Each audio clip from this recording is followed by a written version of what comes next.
Hi guys, welcome back to my YouTube channel. আজি এই ভিডিওটোত আপোনালোকে দেখিবলৈ পাব সৰু ল'ৰা ছোৱালীৰ গাঁতত মাৰ্বল ভৰোৱা প্ৰতিযোগিতা।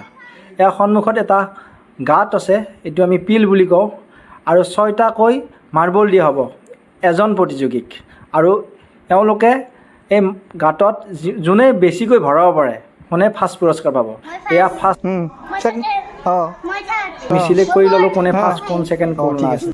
6টা মাৰ্বল দিছোঁ হা, তোমালোকে যেইটা যোনে বেছি ভৰাব পৰা এই গাঁতাটোত কোনে প্ৰাইজ পাব। এয়া অনন্যাই ফাৰ্ষ্ট আৰম্ভ কৰিব। ইয়াত এটা গ'ল, নোৱাৰিলে, আৰু এইটো নোৱাৰিলে। ইহঁতে প্ৰথমতে প্ৰেক্টিছ কৰিব দিছোঁ মই ইহঁতক, তথাপিতো ইহঁতে ইমান পৰা নাই। চাই লওঁ, অলপ জোৰত মাৰি আছে। এয়া অনন্যা ভালকৈ মৰা নাই, এটাও নোৱাৰিলে। 6টা মাৰ্বল মৰাৰ পাছতো এটা নোৱাৰিলে। এইবাৰ ছেকেণ্ড প্ৰতিযোগী ৰিয়া শৰ্মা আহি আছে।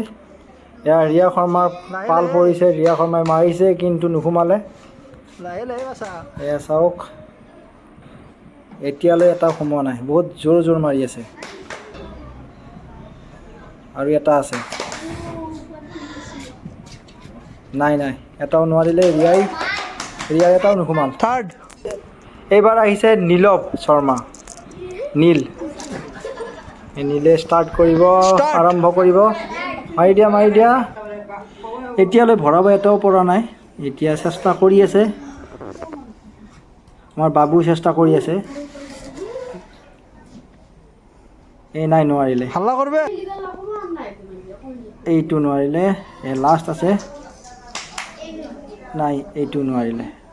আৰু এটা আছে চাগে, আৰু এটা আছে, নাই নোৱাৰিলে।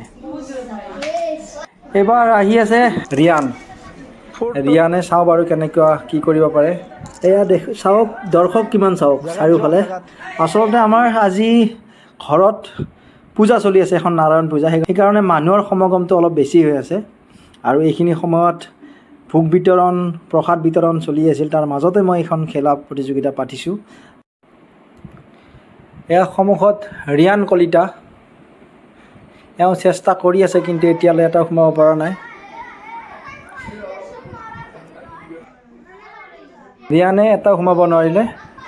এইবাৰ এয়া আমাৰ আহিছে ডলি, 5 নম্বৰ প্ৰতিযোগী।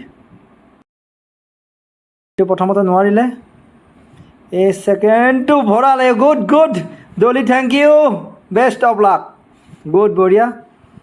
এয়া থাৰ্ড নোৱাৰিলে। ইয়াত ডলিয়ে প্ৰথম ভৰালে এই খেলাখনত। এয়া 5 নম্বৰ প্ৰতিযোগীয়ে প্ৰথম স্থান পাবলৈ সক্ষম হৈছে। এয়া হৈছে হিমদৃষ্টি, অৰ্থাৎ ডলি কলিতা। এই খেলখনৰ প্ৰতিজন প্ৰতিযোগীকে এটাকৈ ভাল বস্তু দিয়া হ'ব, আৰু ফাৰ্ষ্ট পুৰস্কাৰ প্ৰাপ্ত ডলি কলিতাক এটা ভাল পুৰস্কাৰেৰে পুৰস্কৃত কৰা হ'ব। নেক্সট ভিডিঅ'ত আপোনালোকক দেখুৱাম কি পুৰস্কাৰ দিয়া হয়।